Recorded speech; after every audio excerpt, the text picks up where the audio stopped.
लोग क्या पढ़ेंगे? संविधान का भाग 1 और भाग 2 पढ़ेंगे, ठीक है। देखिए, इससे पहले हम आपको अनुसूची बताए थे, जो कि 8 से 12 अनुसूची वर्तमान में है ना। मूल जो है अनुसूची की बात करें तो 8 था और वर्तमान में 12, वो पूरा हम बता दिए थे। अब भाग 22 जो है, तो जिसमें 1 भाग और 2 भाग आपको हम छोटे छोटे करके हम पढ़ाएंगे, ठीक है। तो ध्यान देंगे कि देखिए, संविधान के भाग 1 में है कि संघ और राज्य क्षेत्र, संघ और राज्य क्षेत्र, यानी संघ की बात करता है, राज्य क्षेत्र की बात करता है, कि हमारे देश यूनियन की बात करता है, समझ रही है ना। अनुच्छेद जो है 1 से लेकर के 4 तक है। अनुच्छेद कितना है जी? 1 से लेकर 4। तो ए जो है संघ यानी कि यूनियन की बात करता है। राज्य, जैसे हमारे भारत देश में 28 जो है राज्य है और 8 जो है केंद्र प्रशासित क्या है देश है, यानी 28 और 8 टोटल कितना? 36 देश। यानी संघ की बात करता है, यूनियन की बात करता है। यहाँ तक समझ में आई बात? सबको क्लियर है? अब यहाँ पे ध्यान देंगे कि अनुच्छेद 1 में है कि भारत राज्यों का संघ, भारत राज्यों का संघ, यानी राज्य को मिलाना है, इसके क्षेत्र के बारे में जानना है।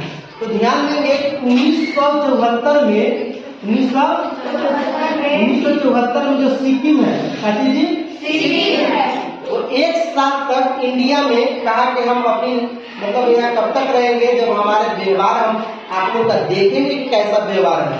तो 1 साल रहा, तब उसको जो है 1975 में सिक्किम जो है वो भारत में मिल गया, एक राज्य बन गया। बात समझ में आई?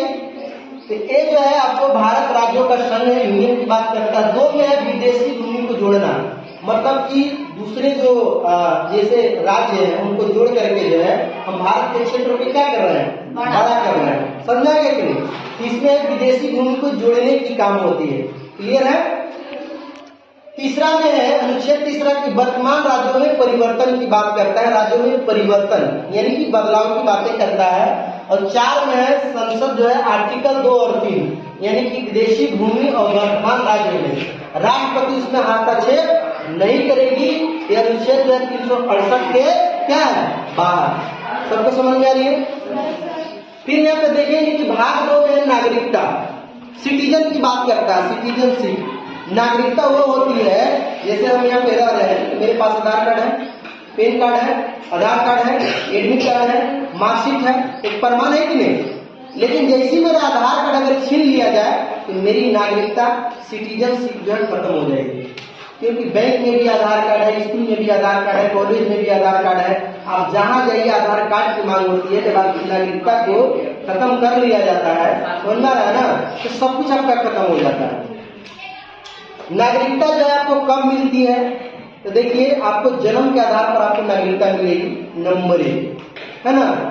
दूसरा है आपको पंजीकरण, यानी आपको 7 साल जो है जब विदेश के लोग यहाँ रहेंगे तब उसको नागरिकता मिलेगा। बात समझ में आ रही है ना? क्लियर हो रहा? विदेशीकरण, जैसे हम यहाँ के लोग इंडिया के हैं, अब हम विदेश में चले गए, मान लो अमेरिका में चले गए, 10 साल हम नौकरी किए, तब वहाँ हमें नागरिकता मिल जाएगी। कोई विदेश के आदमी अगर इंडिया में आ गया और 10 साल जॉब कर रहा है, उसको नागरिकता मिल जाएगी देशीकरण के हिसाब से। समझ आया?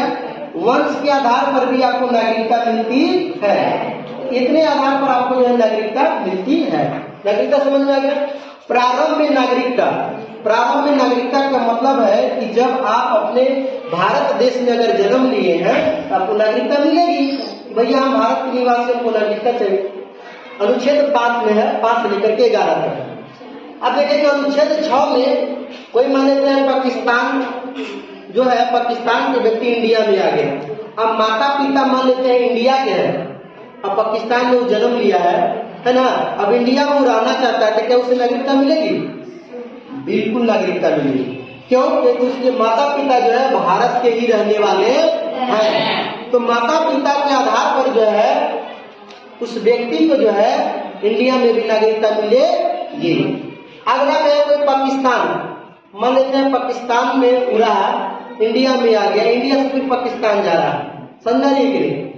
तो पाकिस्तान जो है इंडिया में जैसे आया तो उसको विदेशीकरण मतलब उसको सील करना होगा। 10 साल, समझाई कि नहीं। फिर उसमें देखेंगे कि 8वां में है NRI यानी विदेश में रहना।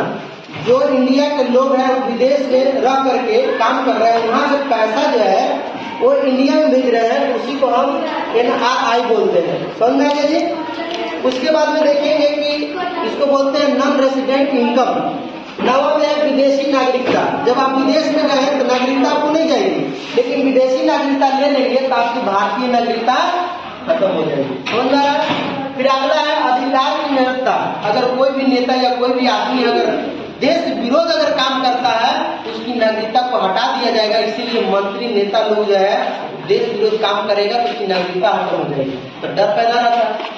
अगला में संसद जो है कानून बनाएगी। सबको समझ में आ गया। छुट्टी भी हो गई है तो आज की क्लास समाप्ति होती है। तब तक के लिए अपना ख्याल रखिए और हमेशा मुस्कुराते रहिए। धन्यवाद।